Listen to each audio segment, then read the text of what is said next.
Assalamualaikum dan salam sejahtera. Selamat datang ke channel Surat Bidah bersama aku Kai. Macam biasa aku cerita pasal bola sepak tempatan. Panas betul lah minggu ni. Video kali ni aku nak update sikit lah kronologi macam mana FAM boleh kena denda dengan FIFA sebabkan isu player warisan ni. Senanglah sikit kalau korang nak sembang-sembang kencang dengan member-member korang dekat mamak nanti. Pada 25 September 2025, hari Khamis, aku dah ada baca dah posting ex-jurnalis Astro Arena Zulhelmi Zainal Azam yang mengatakan ada entiti daripada luar yang cuba nak sabotaj Harimau Malaya. Lepas tu aku pun pergilah check IG story TMJ. TMJ pun ada up story yang sama, isu yang sama. Time ni aku relax lagi lah. Ingatkan sabotaj biasa-biasa je. Biasalah, tim tengah power mesti ramai haters. Tapi pada 26 September 2025, di hari Jumaat yang barakah, FIFA keluar statement, FAM kena denda 350,000 Swiss franc bersamaan dengan 1.85 juta ringgit atas dakwaan guna dokumen palsu untuk register 7 player warisan baru. Selain FAM kena denda, 7 player warisan baru ni pun kena denda juga. 2,000 Swiss franc bersamaan dengan 10,580 ringgit. Setakat kena bayar 10,000 tu, rasa celah gigi diorang lah. Tapi masalahnya sekarang, diorang kena gantung 12 bulan tanpa aktiviti bola sepak. Gabriel Palmeiro, Facundo Garces, Holgado, Imanol Makuka, Joao Figueiredo, John Irazabal dan Hector Hevel. FIFA bagi masa kepada FAM 10 hari untuk buat rayuan. Mula-mula bila keluar berita ni, aku ingatkan berita palsu. Tapi bila dah refer website FIFA, lepas tu FAM sendiri keluar statement beberapa jam lepas tu, to be exact pada jam 12.11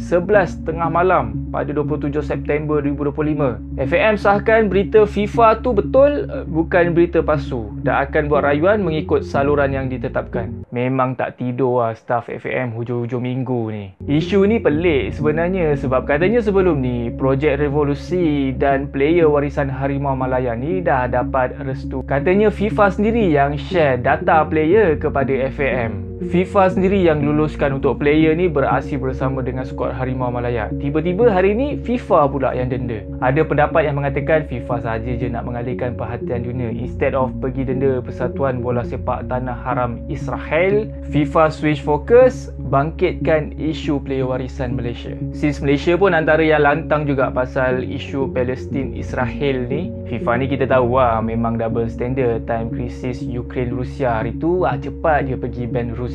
Time Palestin Israel macam lembu kena cocok hidung. Slogan politik tak boleh campur adukkan dengan sukan, itu semua bullshit. Lepas diselidik-selidik, rupa-rupanya ada orang yang pergi buat report dekat FIFA. Suspek utama Persatuan Bola Sepak Vietnam. Diorang tak puas hati lepas kena bantai dengan Malaysia 4-0 dalam kelayakan Piala Asia pada bulan Jun yang lepas. Lagi satu suspek Persatuan Bola Sepak Konoha, Indonesia. TMJ ada spill individu yang berada di New York bertanggungjawab untuk melobi pasal kes ni. So individu yang ada dekat New York time tu adalah Presiden Republik Indonesia, Pak Prabowo. Hadir persidangan PBB sambil-sambil tu ambil peluang beramas mesra dengan Presiden FIFA. Erick Thohir, Ketum PSSI, merangkap Menteri Belia dan Sukan Indonesia yang baru. Ada share juga berita gembira pasal perjumpaan Presiden FIFA dengan Presiden Republik Indonesia tu. Tapi Pak Erick menafikan dakwaan tu. Kata dia perjumpaan di New York untuk discuss pasal bola sepak Indonesia je. Diorang tak ambil pot pun pasal bola sepak negara lain. Tapi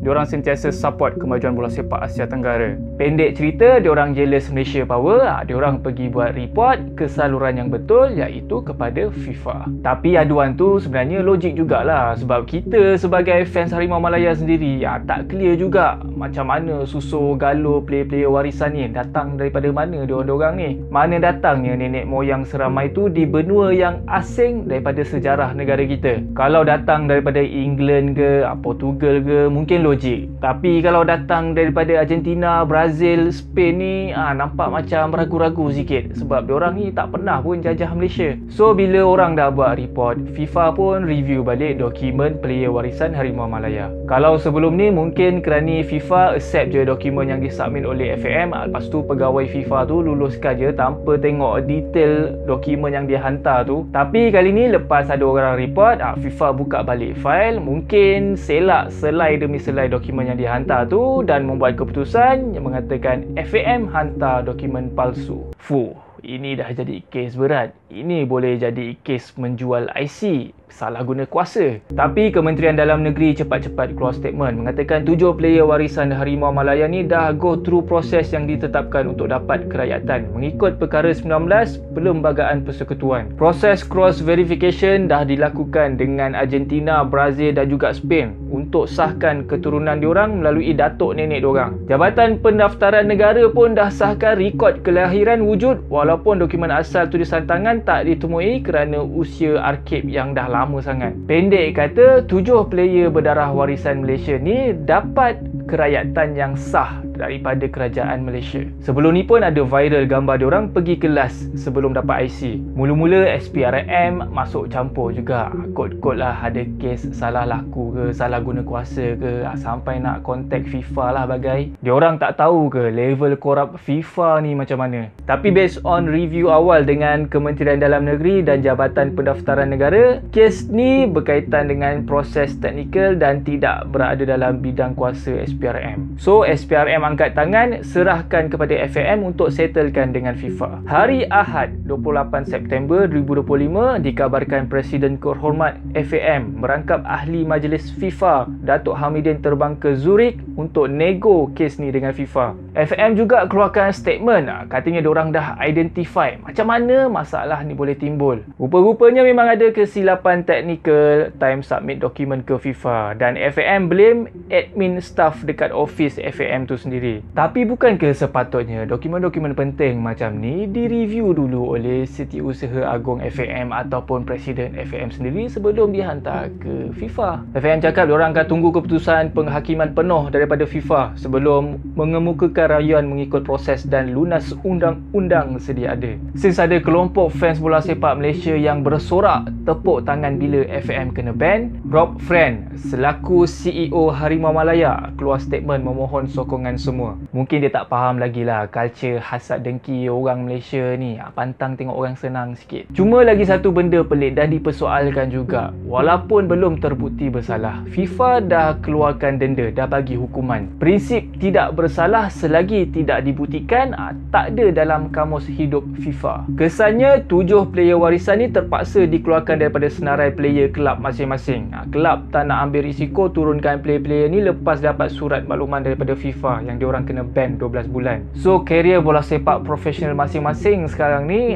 tengah terancam, tengah tergugat. Tapi agak tak logik jugalah kes ni, sebabnya kalaulah player-player ni tahu daripada awal proses ni illegal, takkanlah diorang berani nak terima pelawaan FAM untuk bermain dengan skuad Harimau Malaya. Mesti ada motivasi tertentu yang membuatkan diorang decide untuk buang kerakyatan negara kelahiran dan terima kerakyatan Malaysia. Sebab dekat Malaysia ni tak boleh ada 2 kerakyatan, kena mesti ada 1 kerakyatan je, pilih 1 je. Lagi teruk kalau match lawan Cape Verde, Vietnam, Singapura dan Palestin diancam forfeit, kemenangan percuma kepada pasukan lawan. So akan efek dekat ranking FIFA dan juga misi untuk Malaysia layak ke Piala Asia 2027. Match JDT dekat ACL Elite, Shopee Cup, Liga Malaysia ada kemungkinan akan efek juga. Haters memang tunggu masa je nak celebrate kejatuhan bola sepak Malaysia dan juga JDT. Cuma setakat ni belum ada lagi keputusan lah pasal result match-match ni. Kita tunggu keputusan rasmi bab yang tu. Okey, itu setakat hari kelima kes ni. Nervous jugalah nak tahu apa kesudahan kes ni. Kalau ikutkan statement-statement daripada pihak-pihak yang terlibat, FAM just tinggal prepare dokumen yang betul dan hantar dokumen tu kepada FIFA je.